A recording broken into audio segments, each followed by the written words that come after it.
नमस्कार। आप सबका हमारे चैनल ज्ञान द ट्रेजर पर स्वागत है। इस वीडियो में हम आपको बताने जा रहे हैं कि मानव जीवन का कल्याण कैसे होगा। वैसे तो भगवान खुद अवतरित होके उन्होंने बहुत सारे उपाय बताए हैं। हमारे समझ से जो चीज़ें हैं वो हम आपको इस वीडियो में बताने जा रहे हैं। विषय बोरिंग है पर समाज कल्याण से जुड़ा हुआ है, इसलिए हम चाहेंगे कि आप इस वीडियो को पूरा देखें।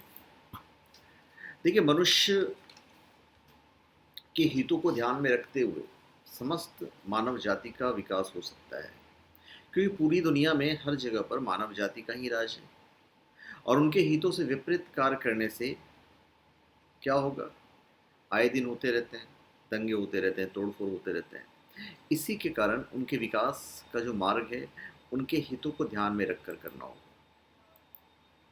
आप चाहे गीता फॉलो कर लो या कुछ और फॉलो कर लो, मैं तो अपने हिसाब से बताने जा रहा हूँ आपको।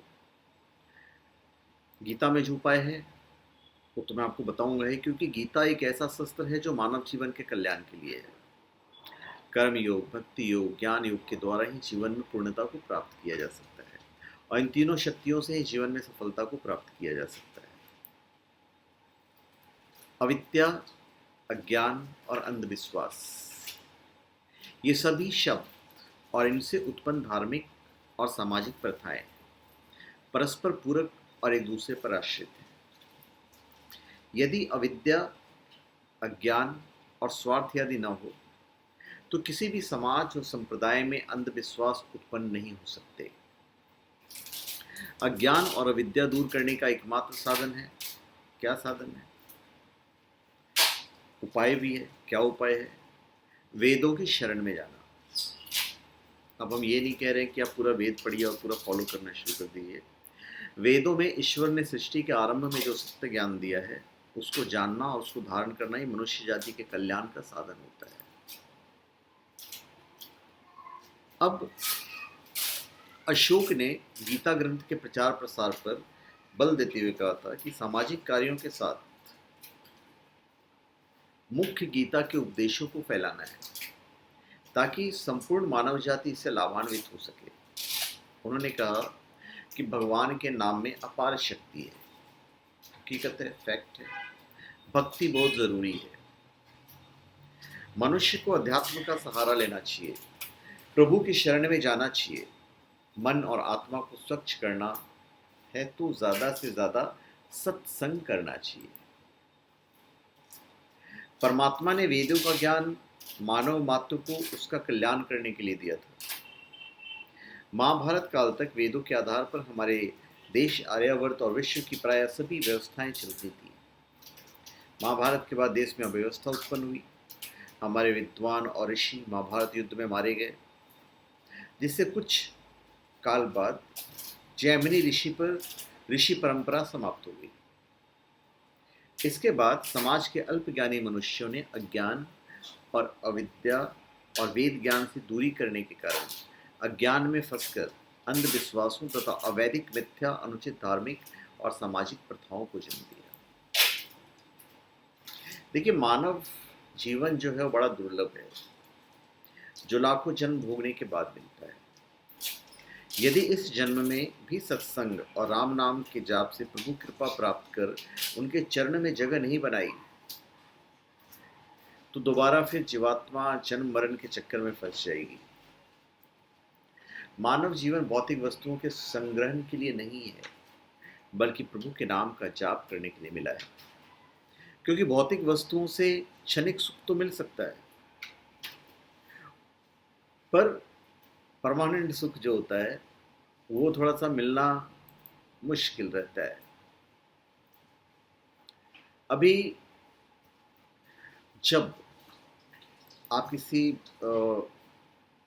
ऋषि की किताबें या गीता में पढ़ेंगे तो धीरे धीरे आपको मन करेगा कि इसमें फॉलो करूं, मैं पूरा उतारूं, पर सारी चीज़ों को अपने जीवन में उतारना बड़ा मुश्किल है।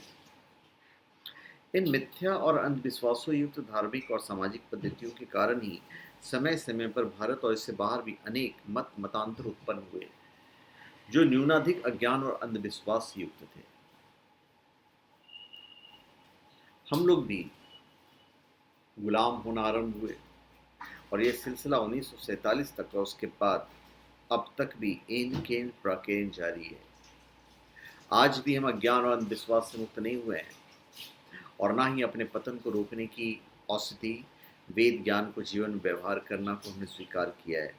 कोई नहीं पढ़ता वेद, किसी को वेद के बारे में ज़्यादा कुछ पता नहीं है कि वेद में लिखा क्या है। आप डिग्रियां हासिल कर लेते हो, आप डॉक्टरेट बन जाते हो, पर जो मूल चीज़ें हैं हम उसे फॉलो नहीं करते हैं। आज भी हम अनेक बातों में वेद विरुद्ध आचरण करते हैं और असंगठित हैं, जो पुनः हमारी जाति के अकल्याण और गुलामी को आमंत्रण दे रहा है।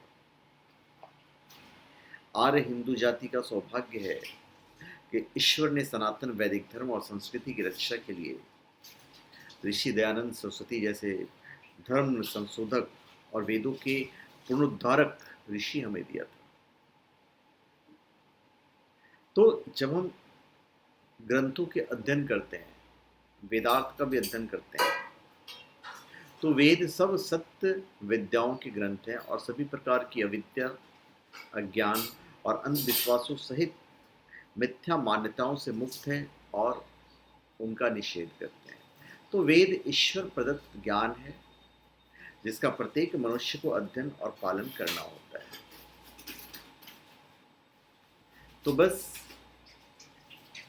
यदि हमने इतना कर लिया तो समझ लो मानव जीवन का कल्याण होना निश्चित है। नहीं तो अविद्या और अंधविश्वास दूर किए बिना मनुष्य जाति का कल्याण संभव नहीं है। तो धन्यवाद, आप सबका हमारे चैनल पर स्वागत है। आप हमारे चैनल को सब्सक्राइब करें और अपने कमेंट कीजिए। धन्यवाद।